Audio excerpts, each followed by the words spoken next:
Good afternoon, everyone, and welcome to today's webinar. We're glad you could join us to learn how to deploy proactive field service across the enterprise. We are delighted to have Rockwell Collins share their experience today about enabling field technicians at airports around the world, even when they're working offline. I'd like to go ahead and introduce our presenters for today. From Rockwell Collins, we have Cecilia von Tiesenhausen-Husch. Cecilia is a business process analyst responsible for the ongoing effectiveness of Rockwell's field agents, and she's been with Rockwell Collins for about 7 years. She's a driving force behind the company's Field Technician Enablement Initiative. And from Mobile Reach, we have Denise Larson. Denise works closely with customers to create and implement mobile field applications, and she worked with the Rockwell Collins team to configure their solution. Just a few quick housekeeping items. A recorded version of the webinar will be made available and shared with you. You will be able to access it also from the Mobile Reach website. We'd love to hear from you at any point during the webinar. We encourage you to ask questions along the way. Anytime you'd like to ask Cecilia or Denise a question, you can submit it via the questions box on your GoToWebinar console, and we will answer all questions at the end of the webinar. So without further ado, let's get started. Cecilia? Hi everyone, thank you for joining me and welcome to this webinar. I'm really glad that you're here. Well, here we go. So, Rockwell Collins at a glance. We're a leader in the aviation solutions for commercial and military customers all around the world. Our main headquarters is in Cedar Rapids, Iowa, but the division that I particularly work for, which is our main aviation portion, is actually located in Annapolis, Maryland. We operate in tons of countries all over the world, and really our key markets of focus are airports, airline aviation, and business aviation. The particular area that I happen to specialize in is mostly airports, and that's where we go from here. Some of the things that we deal with every day specifically would be our language requirements. Because we do operate globally, we need to be aware that not everyone is going to speak English, and we need to know how to address all the different language requirements. We do have a local service desk here, but it's kind of almost impossible to staff people 24/7, 365 for every single language possible. And so that's kind of one of our main challenges. Employee turnover and different airline agents. When you're in an airport, you know, you never see the same agent at the same check-in desk every single time. That's one of the things that our technicians in the field really find not necessarily difficult, but definitely interesting. You have a turnover of employees and agents, and one agent who's there today might not necessarily be there tomorrow or next week. So lots of kind of hands-on training to make sure that we kind of, you know, are able to handle communicating and working with different people every single day. We really do have a massive variance. For us, a site means an airport. An airport to us is unique. There is no single airport in the world that is exactly the same, which is kind of funny because going into an airport as a passenger, you know, you walk up to the counter, you get your ticket, you set your bag down, you pretty much have a very similar experience. For us on the other side of it, no airport is the same. Everything is ever changing every single day, and you never know what's going to come up. Divisions and diversity of equipment, as you know, you look at the screen that tells you your arrivals and departures. Those screens might be bigger or smaller compared to the screens on the check-in side than when you're at your gate. All of that equipment we are responsible for maintaining. So the printer that prints your bag tag and the printer that prints your boarding pass, those are really the pieces of equipment that our field technicians deal with every day. And just because you have one type of printer at one airport doesn't mean that you're going to have another type of that same type of printer at a different airport. So we really have a huge diversity of equipment.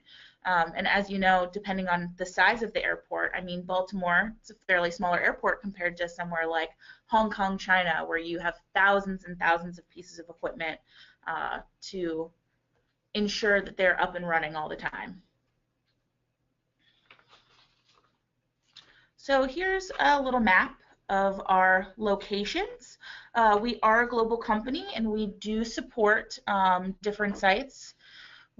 At these particular sites, we have a team on site at each location.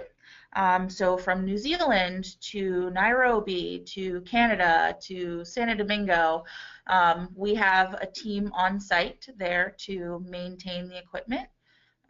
And like I said, it's a pretty diverse group of people, and language is a very big one. So, next slide.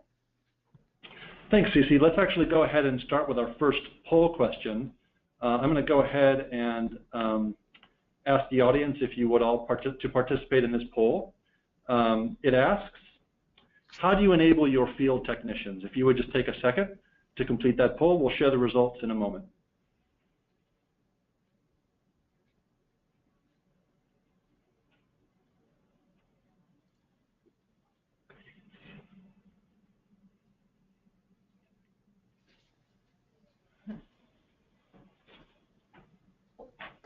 All right, looks like we have everybody voted. Let's go ahead and share those results. Interesting to see that there's a broad range of approaches to enabling field technicians at this point. Gives you a sense for where you stack up next to your peers. All right, with that, we can proceed on to the next slide. So our global field technicians, like I said, we have them located on site at our different airports around the world. They're really our first line of defense, whether it's facing with the agents, whether it's facing with everyday passenger customers, whether it's facing with the airport authority or whoever our main customer is. They're really our first line of defense. They're the ones out there on the floor every day, making sure that they're the ones that people see. They're proactively monitoring their relationship between the equipment, the agents, the customers. It's kind of a juggle to do all of that at once, but that's why it is important for them to be out there and to not be stuck behind a desk doing little tedious things that they might need to do. Completely mobile. As you know, an airport is not just one single little building. It can be multiple terminals, and it can be, a pretty far walk from the check-in counter to the last gate in, the very far terminal. So being able to be mobile is really, really important to us. Being able to update and do things right in real time, that is one of the biggest things. We have an airport where from the office that they might sit in to the very end gate of where someone would get on a plane is about 2 miles long. So, being able to do everything you need to do while you're being mobile and while you're walking to that gate to go help someone, or even just taking a phone call on the way there is really important to us because communication is key.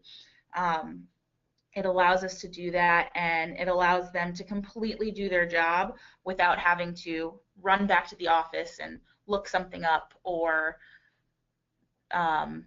needing to make changes.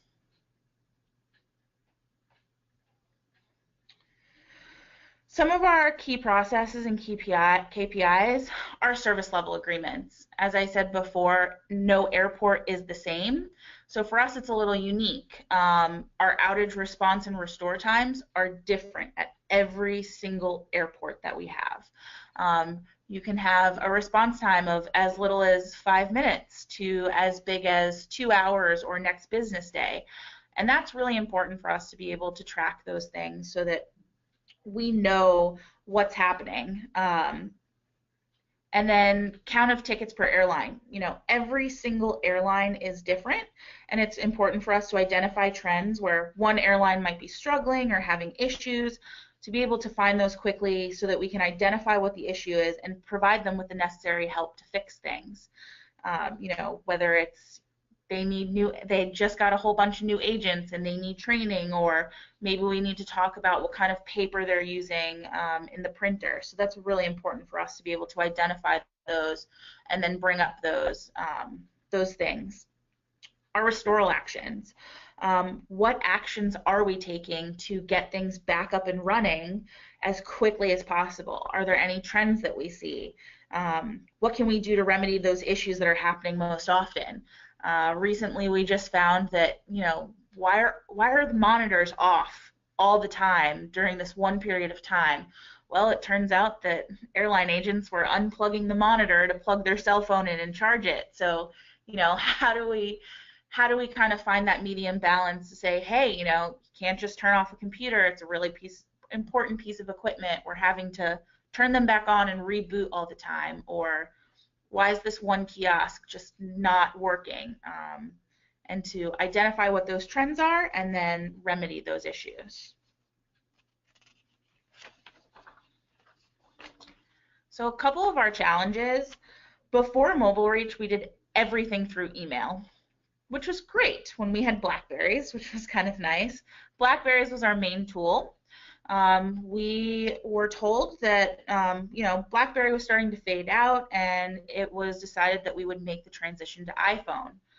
We kind of got out of our BlackBerry groove and went to iPhone, which is, as you know, completely different. We were still utilizing email through iPhone. We were like, man, how can we make this better? We have technicians who need to memorize codes that might be 60 different codes that they need to memorize, and they're keeping them on a little square piece of paper hanging around their lanyard on their neck. How do we make something and get something that's going to help them do things quickly, more accurately, and efficiently, but also to get all of that information back into our database?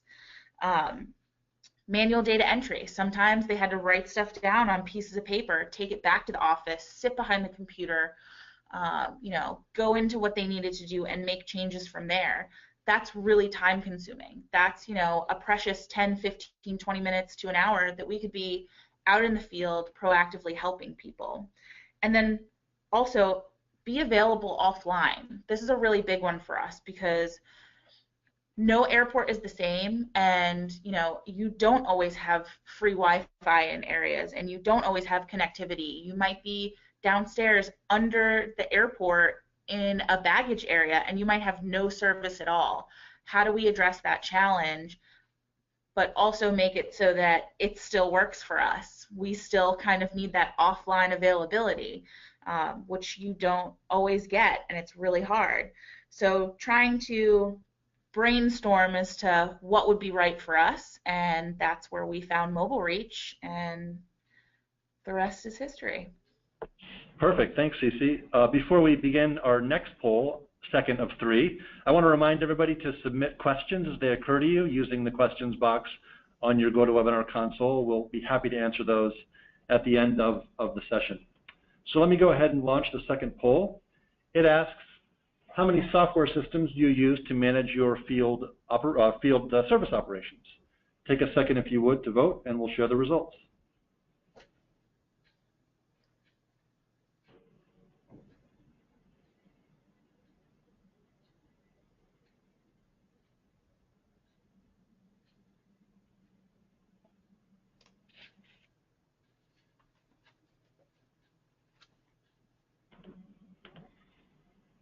Really interesting to see that there is a majority of folks who use very few systems to manage their back end or to manage their field service operations. Generally, market research shows that field service organizations can use anywhere from 1 to 10 systems to run their field service operations. That might include analytics, might include mobility, it might include dispatch and scheduling. So interesting to see that distribution here. Let's go ahead and move on to the next part of the presentation. So for us, we are kind of unique. We are in that very small percentage where we only use one.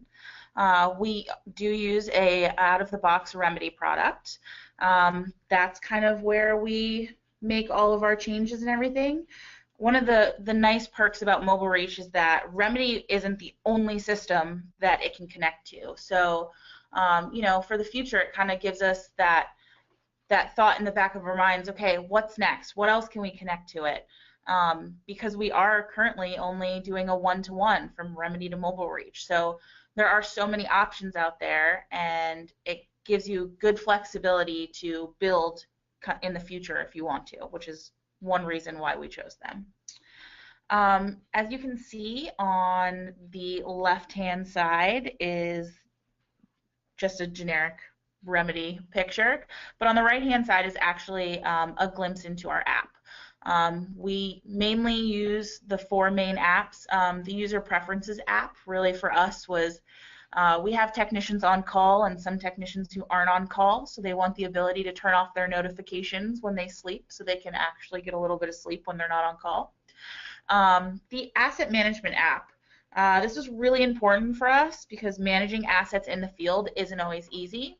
I mentioned that 2-mile hike to the end of the gate, and that's real. When you're having to carry a printer and swap a piece of equipment, the last thing you want to do is have to walk all the way back to the office to now input that information and make that swap in inventory in the office. The ability to do it right there from our application has been amazing. It lets us do things in real time, make swaps, do preventive maintenance, update anything that we might need to see, so we can do it right then and there. Our Create Ticket app, it gives the techs in the field to be proactive and to create tickets on their own when they find an issue. We don't like our technicians to sit behind their desk. We want them to be out there making those relationships and really communicating with people and the people that they see every day so that they can, you know, hey, something's wrong. I don't even need to pick up the phone and report that there's an issue. I see that person right here, or guess what? That person saw it before I did. And, oh, look, they're fixing it. So the ability for them to actively create those incident tickets by themselves is really important so that we don't have to, you know, maybe try and save it for later, and then 2 hours later you get going on something else and you forget what you had done previously. Dispatch response, it allows all the members of our team to respond to all of the tickets. Either the service desk creates the tickets, or the, you know, someone from the team can create the ticket as well. And this is where they respond to everything. They can update tickets. They can say, hey, this kiosk needs a new piece of equipment, but the shipment hasn't come in yet. It'll be in 3 days, so I can't close the ticket because I need to wait that 3 days until I get the part. So it really allows us to have all of those responses back and forth that we need to. It also allows them to directly send an email straight to, or a message straight to their entire team, or straight to the service desk. So if they need, you know, hey, so-and-so, can you come and bring this? I forgot this in my bag, or I need help with this. Or, you know, hey, service desk, can you help me with something? They can do that directly from here, which is really nice, that they don't have to close out of the app, go into email, send an email, or whatever. The SLA dashboard was important for us. It really allows for a snapshot of all of our open tickets. We do a color coordination for tickets. You know, green is healthy, red might be on the verge of, hey, we should kind of think about our SLAs about to expire. And then you can actually click inside the ticket and read all of the responses and everything that's been happening in that individual ticket, no matter who's worked it. So whether you've worked it, someone else has worked it, this has been really nice for the site managers, because if they need to know what's going on at any given time, they can open that app and they can get a glimpse of what's going on right this second. Yep, and this is the back end where you would make your changes. Denise can speak a little bit about this, but we actually do have someone who is trained to make these changes for us and updates. We do find that we make most of our changes on the remedy side. It's not necessarily that the app doesn't have what we need, it's more that we don't have what the app needs to work, so kind of vice versa. The app has everything that we need and we're catching up with them. So being able to make those changes in-house and you know, not have to bug Denise or someone else all the time is really nice. And we have someone who is located and who works for us, and he makes all those changes and make them real quick, and then all you have to do is refresh and everything's right there. So it's been really, really helpful. All right, well, this is the point where we've reached our third poll. Let me go ahead and launch that and give everyone a minute to respond. How well do you currently enable your field technicians with the technology they need to do their work?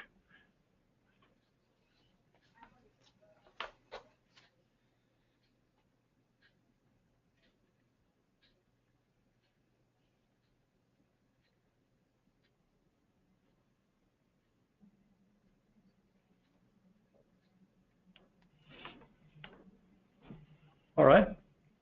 Another good opportunity to benchmark your own state of the state against your peers. And with that, let's jump back to the presentation. We have one more slide, Cecilia, and then we'll move into the demo. So for us, Mobile Reach has been a really big success. Like I said, we were doing everything through email before. It's actually reduced our time to respond and restore. At first, we actually thought that we were like, oh, well, is it really doing that? Someone brought up, hey, you know, I think that Mobile Reach has a lag. So we went back and did kind of a research and review of when we were utilizing email and kind of how much of a lag in time there was from the time, you know, that email was sent, processed through the system, and then actually hit the database. Well, we found that it could be anywhere from 7 to 10 or more minutes of a delay, of a lag for emails to process all the way through the system to actually hit the database. Whereas when we had Mobile Reach, it was 1, maybe 2 minutes at the most. You know, obviously depending on how great your service might be at that exact period of time. But really it was a really big, profound difference in our ability to be super accurate, do things in real time, which was very important for us. And also a big one for us was originally the technicians had to remember Zulu time. I don't know if you've ever had to memorize Zulu time, but it's really hard, especially globally when everyone's calculations are different. So now it just depends on what time is in their phone, and we don't even have to think about it. Reduction in travel times. This is important for us because they can pretty much roam around the airport with everything that they need right in their hand, in their pocket, and they don't have to keep coming back and updating the database from their desk or wherever it might be, or hand that off to someone else. They can do it. We give them access to exactly what they need, and it allows them to do everything right there in real time. And yeah, it just overall, it just has really made things easier. And you know, the technicians now come up with some really good ideas of, hey, can we do this? Hey, can we do that? And I would say 99% of the time the answer is always yes. So it's really been something that's really been helpful and has been nice to have on site for sure. And on site we have about 250 different employees utilizing this every single day across the globe, and just about only 10 of those airports are domestic, Canada and the United States. So it is pretty incredible the diversity that it allows us to have. Thanks, Cecilia. That's great. I really appreciate you taking us into a deep dive there. Let's switch over to Denise Larson, and Denise will go ahead and walk attendees through a brief demonstration of a part of the Rockwell Collins app set.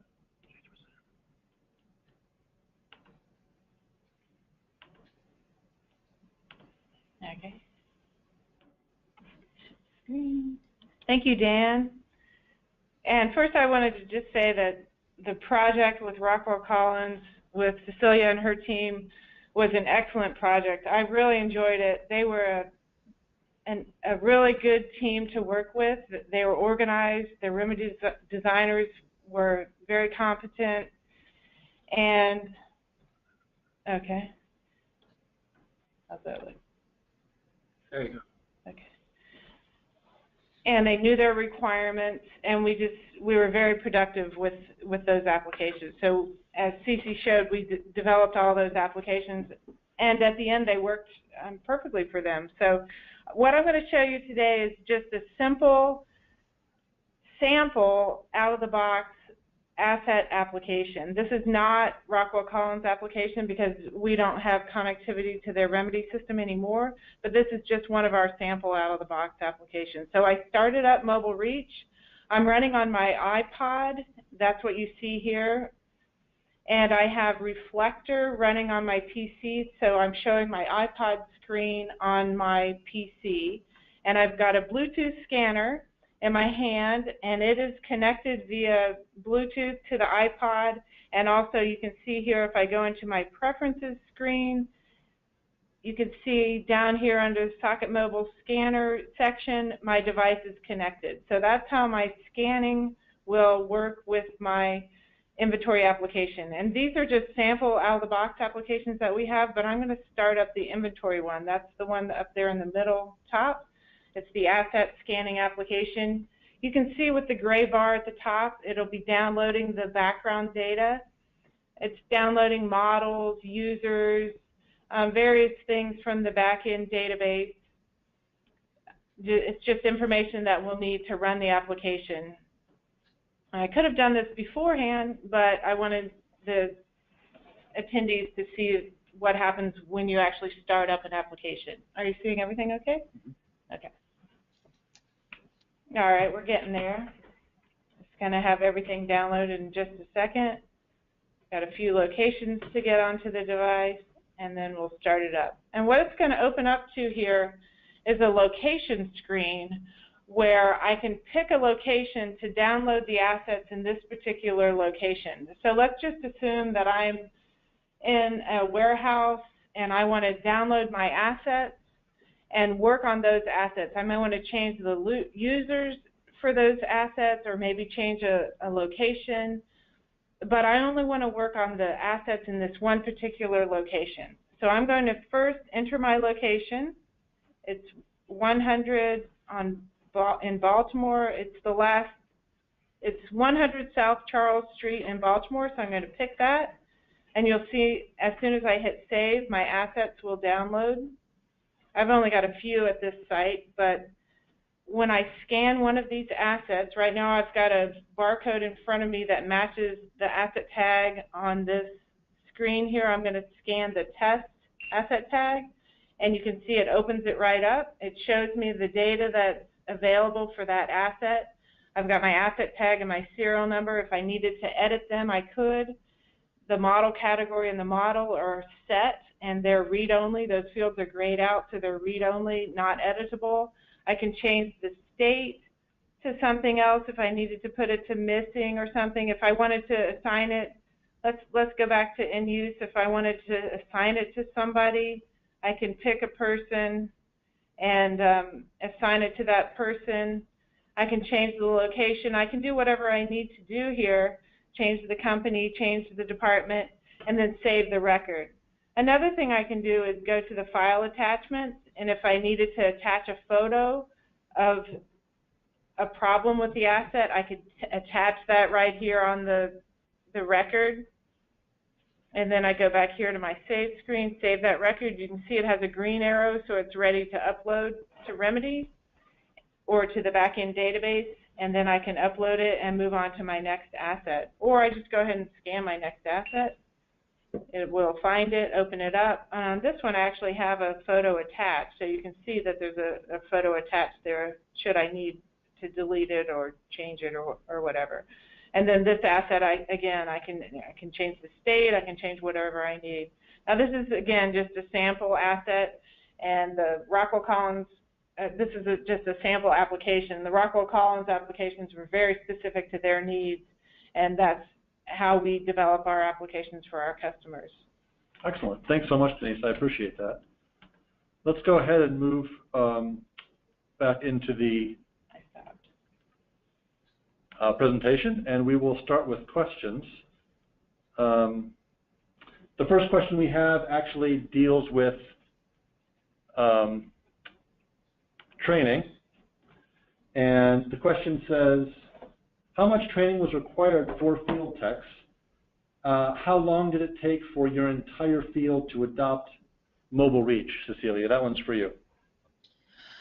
Okay, well, in true fashion of most everyone, change is hard. I think the fact that we had just changed from BlackBerry to iPhone actually kind of gave us a one-up, because the technicians already knew that changes were happening, and they already kind of had to have that mindset of, okay, things are changing, I might have to, change the way I do this a little bit or change the way I do that. I think from start to finish, once we got going and rolling things out, it really didn't take that long to kind of roll everything out. It took me longer because I was the person rolling things out, and I'm one person and there's 40-odd sites. But we would do one site at a time, basically just giving them a set of instructions and walking them through how to do things. Because I am located here close to Baltimore, I actually had gone up to Baltimore and kind of used them as my guinea pigs to say, hey, can I go over how to use the app and how we're going to do this? So I kind of got to practice while we were still kind of in the test phase to see how we could best do it. I find that a lot of my technicians are really visual based, so a PowerPoint was honestly the way that we went to train everyone.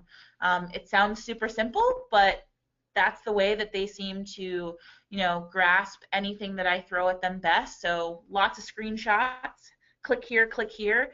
But the kind of nice thing about Mobile Reach and the way that we designed the app is it already did all of the things that they used to do. So there wasn't really a ton of differences that we threw at them right at the get-go. And we really made sure that the flow and the process flow was exactly the same as they were used to. So they didn't have to learn a new process flow. They may have had to click into different things. And for example, like I said, they were carrying all those codes on their lanyards. Now they didn't have to do that anymore. That was all built into the app.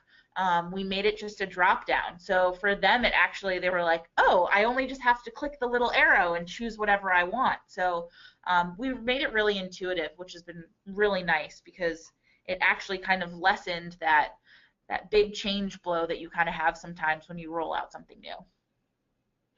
Right, and I just wanted to add, to reinforce what Cecilia said, as well as being intuitive, it was very good at reducing errors because they didn't have any choice as to what they could do. If they picked that they wanted to reply to a ticket or pick another action for a specific ticket, they were only allowed to do certain things. There was no question as to what the user could do, so it was very easy for the user to use it. I thought it was very well designed. All right, thank you both.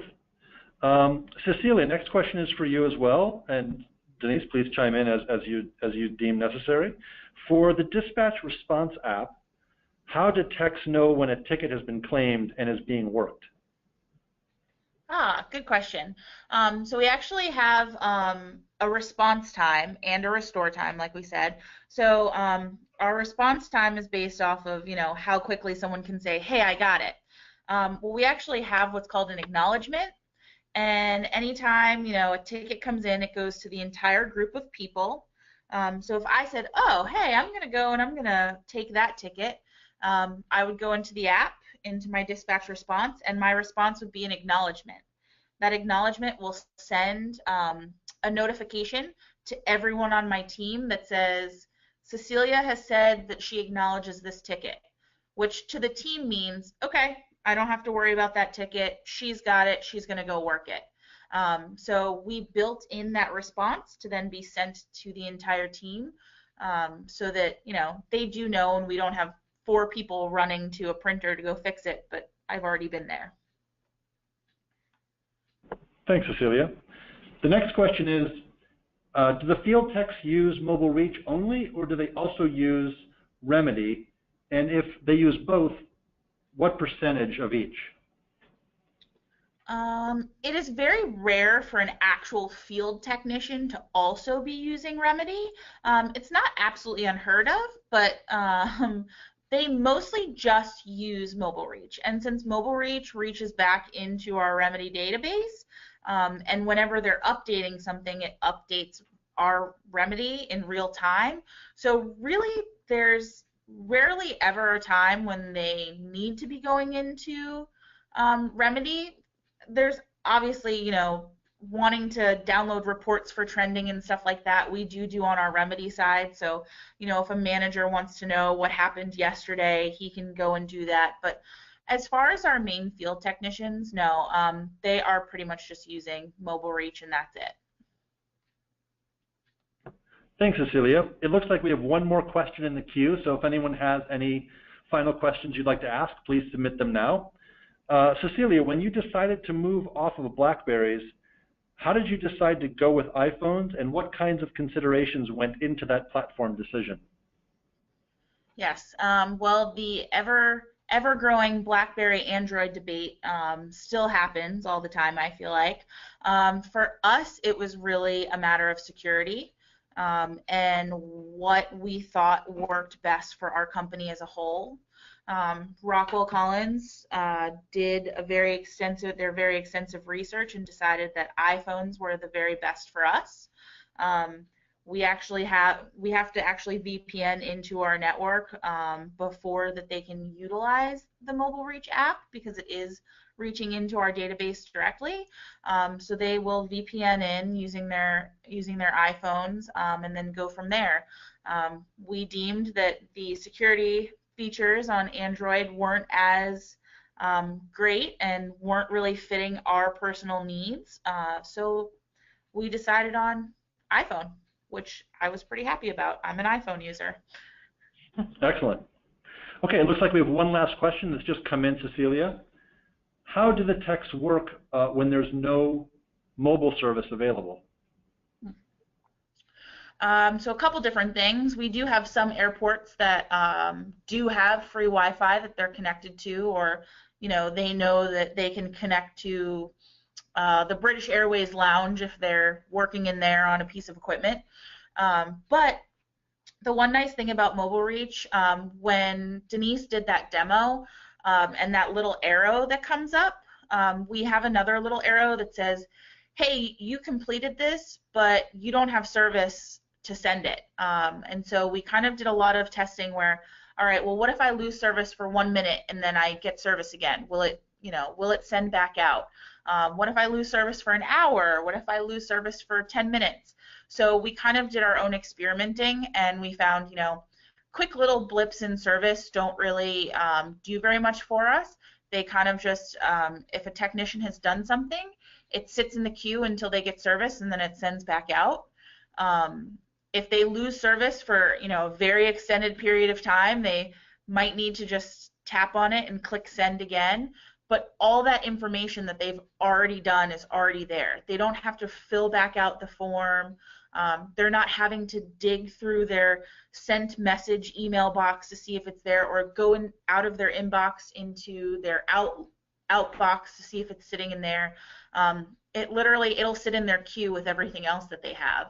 It will just have a little flag to tell them that it hasn't been sent yet, which has been really nice, because then at least all right, well, if this was sent, then it would be out of my queue. It's not, so let me see what's going on, or, oh, there you go, I lost service, that's my problem. So it allows them to see that quickly. Great, thank you so much, Cecilia. That was actually the last question we had, so we're going to wrap up the webinar. Cecilia, thank you so much for joining us today. Thank you so much for having me. And Denise, thanks so much for demoing for us today. You're welcome. Thanks for joining us, everybody. Have a great rest of your day.